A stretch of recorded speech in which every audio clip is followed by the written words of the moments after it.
संसद परिसर में भगवा का अपमान करने वाले पूर्णिया से सांसद पप्पू यादव पर जनता ने फेंका जूता। जी हाँ, दरअसल बीते रविवार दिल्ली में पप्पू यादव ने एक प्रेस कॉन्फ्रेंस रखी और वो प्रेस कॉन्फ्रेंस कुछ वक्त में ही हंगामे में बदल गई, जब अचानक दो युवकों ने सनातन धर्म के अपमान का आरोप लगाते हुए पप्पू यादव का विरोध किया और उनके ऊपर जूता फेंक कर मारा। जी हाँ, दिल्ली में निर्दलीय सांसद पप्पू यादव के घर पर प्रेस कॉन्फ्रेंस के दौरान एक व्यक्ति ने उनके ऊपर जूता फेंक कर मारा, जिस पर अब सोशल मीडिया पर भी काफी ज्यादा हंगामा बरपा हुआ है और ज्यादातर लोगों का यही कहना है कि भगवान राम और इसी के साथ साथ भगवा का अपमान किया था पप्पू यादव ने, ये तो होना ही था और जनता के इमोशन से और संस्कृति से खेलने वाले लोगों के साथ यही अंजाम होना चाहिए।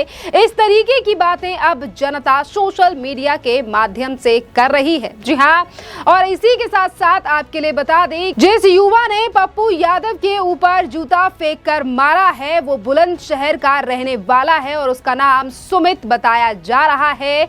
और इसी के साथ साथ मौके पर जैसे ही इस व्यक्ति ने पप्पू यादव के ऊपर जूता फेंक कर मारा, जिसके बाद प्रेस कॉन्फ्रेंस का माहौल पूरी तरीके से अफरा तफरी में बदल गया और धक्का मुक्की की स्थिति बन गई।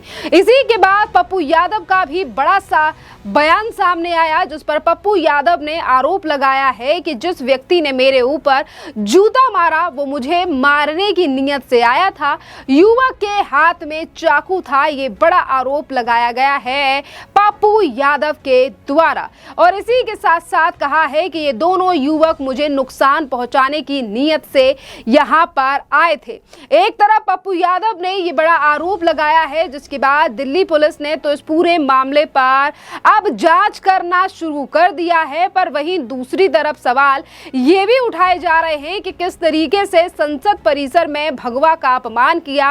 राम मंदिर में जो चोरी का मुद्दा चल रहा है, चंदा चोरी का मामला चल रहा है, उस पर सरकार ने पहले ही जांच बिठा दी है। उसके बावजूद भी जो संसद में जनता के मुद्दों को रखा जाना चाहिए था, उसी संसद के परिसर में बैठकर इन्हीं पप्पू यादव ने भगवा का अपमान किया था। इस तरीके के आरोप अब पप्पू यादव के ऊपर भी जनता सोशल मीडिया के माध्यम से लगा रही है, क्योंकि ये जो जूता मारा गया है पप्पू यादव के ऊपर, ये घटना संसद के परिसर में राम मंदिर चढ़ावे की चोरी को लेकर किए गए विवादित नाटक के बाद ही हुई है। पप्पू यादव ने भगवा वस्त्र पहनकर भगवान राम की तस्वीर लेकर संसद परिसर में ऐसा नाटक किया जिससे वो चढ़ावे की पेटी के पैसे जो है वो जेब में डाल रहे थे और कई लोगों ने इसे भगवान राम और भगवा और साधु संतों का अपमान बताया था और वाराणसी में उनके खिलाफ एफआईआर भी दर्ज हो चुकी है। पप्पू यादव की बात कर रहे हैं हम, और पप्पू यादव अपने इस कृत्य का बचाव कर रहे थे और तभी जिस तरीके से अब जूता फेंका गया है, जिस पर एक तरफ पप्पू यादव के समर्थकों ने तो उस व्यक्ति को पकड़ लिया जिसने जूता फेंक कर मारा था, पर वहीं दूसरी तरफ सोशल मीडिया के माध्यम से अब ये भी मांग हो रही है कि जहां एक तरफ जनता का गुस्सा लगातार पप्पू यादव पर सामने आ रहा है, पप्पू यादव को भी अपने द्वारा किए गए कृत्य पर माफी मांगनी चाहिए। इसी के साथ साथ अब उस पूरे मामले पर जिस तरीके से अब ये जो पप्पू यादव हैं इनके ऊपर जूता फेंकने का जो मामला सामने आया है, जिस पर भारतीय जनता पार्टी के नेता तरुण चुग और इसके बाद मयंक नायक का भी बयान सामने आया है। सुनिए क्या कुछ कह रहे हैं बीजेपी के ये दोनों नेता। पर प्रोटेस्ट कहता भगवा पहना हुआ था। दुर्भाग्यपूर्ण है, आप दुनिया की सबसे बड़ी पंचायत के कैंपस के अंदर भगवा को, हिंदुत्व को, सनातन को, साधु संतों को अपमानित करने का षड्यंत्र रच रहे हैं, उसका उपहास करते हैं। भगवा डालकर नाटक करके विश्व में बैठे भगवा के प्रति, हिंदू संस्कृति के प्रति श्रद्धा रखने वाले लोगों को बहुत गुस्सा है। पूरे विश्व में हिंदुओं के मन में आक्रोश है कि किस तरह से राहुल गांधी के नेतृत्व में कांग्रेस लगातार भारत, भारतीयता, सनातन, भगवा इनका विरोध भी कर रही है, इन पर उपहास कर रही है, अपशब्द कह रही है। ये दुर्भाग्यपूर्ण है। लगातार आप श्री राम जन्मभूमि आंदोलन का विरोध करते रहे, आपने सरयू खून से लाल कर दी, अयोध्या की गलियां आपके गोलियों से खून से लाल हुई, मंदिर को रोकने के लिए आप अदालत तक गए और अब उपहास कर रहे हैं भगवा का, मंदिर का। यह दुर्भाग्यपूर्ण है। ये कृत्य पूरे विश्व के हिंदुओं के मन में इस पर आक्रोश है कि इस पर कठोर कार्रवाई होनी चाहिए। कल जब वो प्रेस कॉन्फ्रेंस करने बैठे थे तो उन पर चप्पल उछाली गई, क्या कहना है आपका?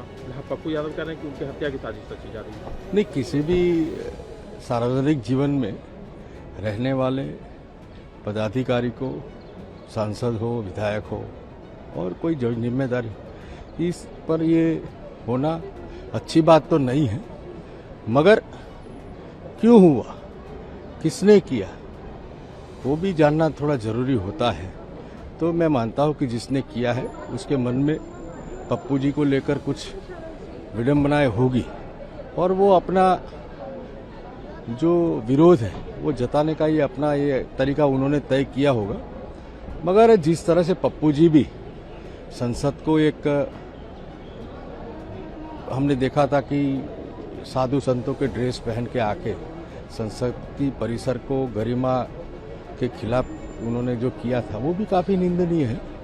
तो किसी ने ये सब देखते हुए ये सब कृत्य किया है, वो अच्छा नहीं है, मैं ऐसा मानता हूँ। बीजेपी के नेताओं का बयान आपने सुना, उन्होंने सीधे तौर पर ये इस पूरे कृत्य को जनता के इमोशन से भी जोड़ा है, क्योंकि देखिए जनता का गुस्सा ही फूटा पड़ा है। ये जनता ने एफआईआर दर्ज कराई, सोशल मीडिया पर भी माफी की मांग की गई कि अब माफी मांगनी चाहिए पप्पू यादव को, जिस तरीके से धार्मिक भावनाओं को ठेस पहुंचाई है, और इसीलिए ये कहा जा रहा है कि ये जवाब दिया गया है पप्पू यादव के लिए। अब वहीं इस पूरे मामले को लेकर समाजवादी पार्टी के नेता धर्मेंद्र यादव का भी बयान सामने आया है।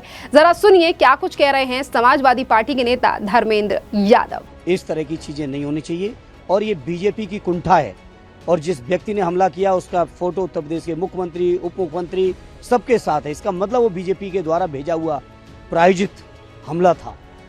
लेकिन इस तरह के हमलों से विपक्ष घबराने वाला नहीं है। विपक्ष सच्चाई को लाके छोड़ेगा जब तक ये प्रभु श्री राम मंदिर की चंदा चोरी का मामला साफ नहीं होगा। दोषी जितने भी हैं, जहां तक भी हैं, उन पर कठोरतम कार्रवाई नहीं होगी, तब तक हम लोग इस मुद्दे से हटने वाले नहीं है, भटकने वाले नहीं है। कल पिछले 2-3 दिनों से जिस तरह से समाजवादी पार्टी पर भी, अखिलेश जी पर भी आरोप लग रहा है, पप्पू यादव जी पर भी, बाकी सांसद, देखिए आदरणीय अखिलेश यादव जी, लोगों ने अपमानित किया है संत समाज, किसी को अपमानित नहीं किया है, किसी को अपमानित नहीं किया है। ये बेवजह की भाजपा की स्क्रिप्ट आप लोग न चलाइए। और चलाने वाले मुझे ये बताएं कि जब बीजेपी के राष्ट्रीय अध्यक्ष के स्वागत समारोह में हनुमान जी को नचाया गया लखनऊ में, क्या उन्होंने एक भी स्क्रिप्ट चलाई?